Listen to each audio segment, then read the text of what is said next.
बिस्मिल्लाहिर्रहमानिर्रहीम। अस्सलाम वालेकुम। हकीम लाडला अपने चैनल के साथ हाजिर है। आज का मौजू है नाफ चले जाना, नाफ टल जाना, नाफ गिर जाना। बहुत से लोग इसमें अजीज़ में मुब्तला हैं। इसका आसान और सहल इलाज किचन में मिलने वाली एक चीज़ लौंग से मुमकिन है। 2 अदद लौंग दें और टोपीदार लौंग रहें, जिसमें ये देखें ये टोपी लगी हुई हो, देखो आपने ये, और ऐसी लौंग नहीं हो कि जिसमें टोपी ना लगी हुई हो, टोपीदार लौंग हो।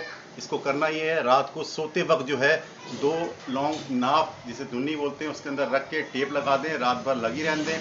सुबह उठ के वो जो 2 लौंगे हैं वो निकाल के किसी मिट्टी में 2-4 इंच खड्डा करके दफन कर दें, और मज़ीद 2 लौंगे लेके उसको सुबह नहार मुँह नीम गर्म पानी से निगल लें। ये अमल करें, इंशाल्लाह 5 साल तक नाप दोबारा नहीं जाएगी। अगर नाप मसला पुराना है तो 2 दिन मुसलसल कर लें।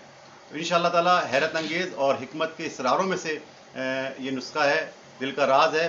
बनाएं और लोगों को फ़ायदा पहुंचाएं, और हस्ब साबिक हमारे चैनल्स को सब्सक्राइब करें और इसको ज़्यादा से ज़्यादा शेयर करें ताकि ज़्यादा लोगों को ये पहुंचे और उनके जो नाफ के मसाइल में हल हो जाएं। अस्सलाम वालेकुम रहमतुल्लाहि व बरकातहू।